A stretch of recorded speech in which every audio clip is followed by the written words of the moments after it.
Article 6 ना लगाया तो सुप्रीम कोर्ट का वजूद खत्म हो जाएगा। सुप्रीम कोर्ट बड़ी मुश्किल में।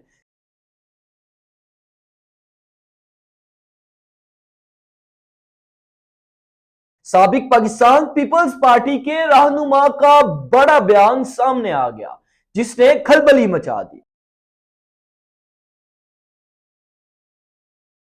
वकला की बड़ी तादाद का सुप्रीम कोर्ट की जानिब रुख, बड़ा मुतालबा, नारेबाजी।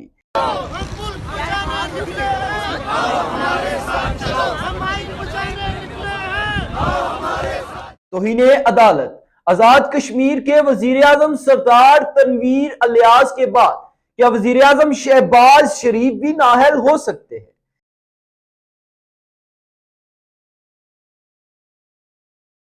वफाकी काबीना और वजीर आजम शहबाज शरीफ ने सुप्रीम कोर्ट के अहकामात की खिलाफ वर्जी की, तो क्या आइंदा दिनों में शहबाज शरीफ भी तौहीने अदालत में नाअहल होंगे या नहीं?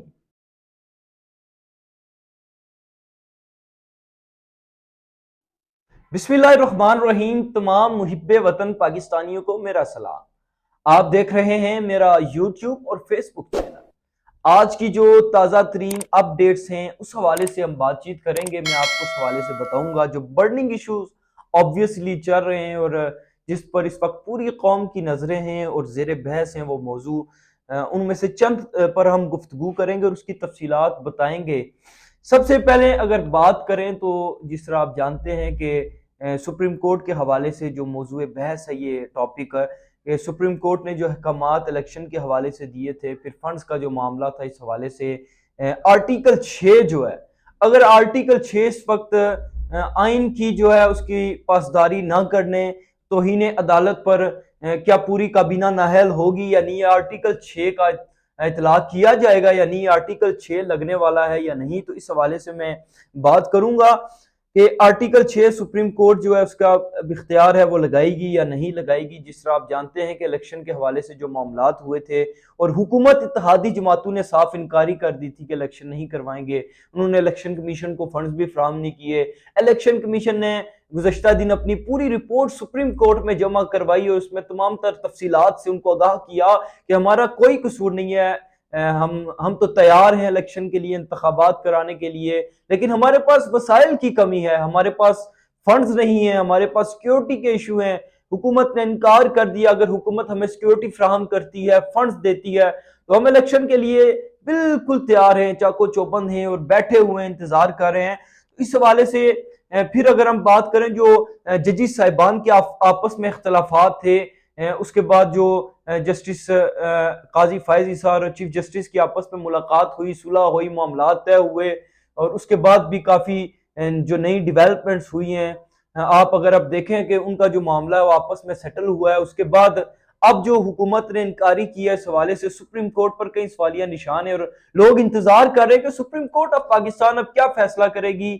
क्या ये पूरी काबीना नाअहल होगी, तौहीन अदालत अब लगेगी, जो उन्होंने कहा था कि हम मुनासिब हुक्म देंगे। तो अब 13 अप्रैल को जिस सुप्रीम कोर्ट ने अपना इजलास भी बुलाया हुआ है, उस इजलास में मामला तय किए जाएंगे कि क्या होना है क्या नहीं होना।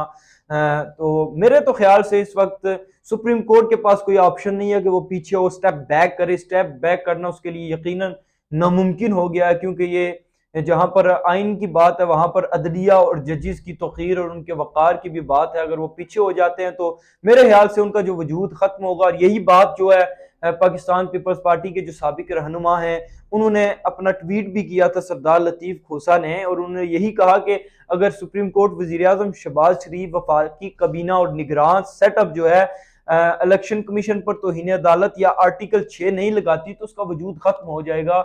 और इस हवाले से इसमें कोई शक नहीं है कि मेरे ख्याल से फिर कानून की या आइन की कोई वैल्यू नहीं रहेगी अगर सुप्रीम कोर्ट इस पर एक्शन नहीं लेती।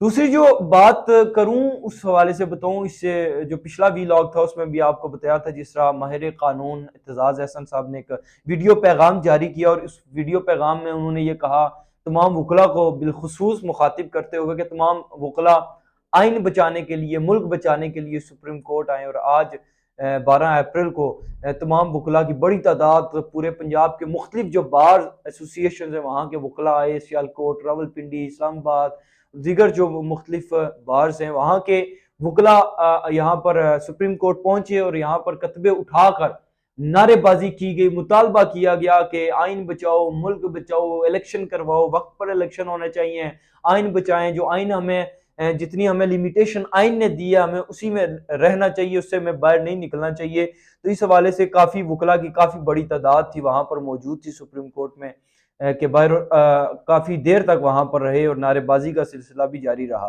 फिर अगर बात की जाए, जिस तरह आप जानते हैं कि वज़ीर-ए-आज़म आज़ाद कश्मीर सरदार तनवीर इलियास जिनको नाअहल किया गया कि जजेस को धमकाने का जो मामला था, तो उनकी अगर आप वीडियो क्लिप सुने, आपने सुने भी होंगे, तो उसमें ऐसी एज सच कोई कंटेम्प्ट वाला मामला नहीं है। अगर कानूनी पॉइंट ऑफ व्यू से आप उसको देखें तो उन्होंने ऐसी कोई बात नहीं की मेरे ख्याल से कि जिसमें तौहीन अदालत, और अगर तौहीन अदालत हो भी जाए तो उसमें पूरा फ्रीक को मौका दिया जाता है कि वो आए और अपना उसको नोटिस सर्व किए जाते हैं, फिर आकर वो अपना ओपिनियन रखता है, अपना मौकफ रखता है, फिर पूरा ट्रायल होता है, इसके बाद ये मामला डिसीजन की जानिब पहुंचता है। तो अब अगर उनकी स्पीचेस भी आप सुने तो उसमें भी एज सच कोई बात नहीं है उसमें, जिन्होंने कहा कि काफ़ी जो मामला थे उन्होंने डिस्कस किए थे अदलिया के हवाले से, लेकिन कोई कॉन्टेम्प्ट की बात नहीं थी। वैसे सरदार तनवीर इलियास के बाद अगर आप बात करें तो जिस तरह उधर तौहीन अदालत लगी है, तो आप देखना है कि क्या सुप्रीम कोर्ट भी तौहीन अदालत लगाने को और वज़ीर-ए-आज़म शहबाज शरीफ जी को नाअहल होने को हैं, इस हवाले से काफ़ी क़यास आराइयाँ हैं और बातें हो रही हैं, और किसका पलड़ा भारी है किसका नहीं है, ये हर जो नया आने वाला दिन होता है सारी सिचुएशन जो है वो चेंज होती है, और कोई इस बात पर वो बंदा फोकस नहीं कर सकता और कह नहीं सकता कि अब ये होने को है। लेकिन इस वक्त अगर ये देखें तो सुप्रीम कोर्ट एक बड़ा एक्शन जो हमें देखने को मिलेगा कि सुप्रीम कोर्ट बड़ा एक्शन लेगी। इसी तरह जिस तरह बात कर रहा था मैं, और कि वफाकी काबीना और वज़ीर-ए-आज़म शहबाज शरीफ ये आपस में इनके जो मामलात हुए हैं, फिर इलेक्शन ना करवाने का और जो अदलिया के हवाले से, इस हवाले से देखना है कि अब अदालत का क्या स्टांस होता है। ये इंतहाई अहम जो इस वक्त चल रहा है और दिन जो है इंतहाई अहम है, और बिलखसूस 13 अप्रैल का दिन देखते हैं कि सुप्रीम कोर्ट ऑफ पाकिस्तान अपना क्या डिसीजन लेगी और वो कहाँ पर स्टैंड करेगी, क्योंकि सुप्रीम कोर्ट के पास अब बैक फुट जाने का रास्ता नहीं है, और सुप्रीम कोर्ट जो है वो ना अपनी अदलिया ना जजी साहबान जिस तरह काफ़ी मुतनाज़ा बन चुके हैं उसको भी बचाना है, और आइन के हवाले से जिस तरह उन्होंने कहा कि 90 दिन के आइन हमें मोहलत देता है कि विद इन 90 डेज इलेक्शन करवाने के पाबंद हैं इलेक्शन कमीशन, और 90 दिन तो गुजर गए। अगर 90 दिन में इलेक्शन नहीं होते और अगर कोई डायलॉग होते हैं, कोई मुज़ाकरात होते हैं, अक्टूबर को जिस तरह वो कह रहे हैं कि जनरल इलेक्शन भी होंगे, सारे इलेक्शन करवाएं, कौमी असम्बली के भी, तो वहाँ पे जाते हैं तो क्या वहाँ पर आइन ब्रेक नहीं होगा? वहाँ पर आइन कैसे मोहलत देगा? आइन से बाहर निकलने का कोई ऐसा रास्ता नहीं है। तो अब तक की ये अपडेट्स थी जिस हवाले से हमने आपको आगाह किया। इंशाल्लाह अगले व्लॉग में इंतहाई अहम दिलचस्प जो हम लेकर अपडेट्स आपकी खिदमत में, तज्जिया लेकर आपकी खिदमत में हाजिर होंगे।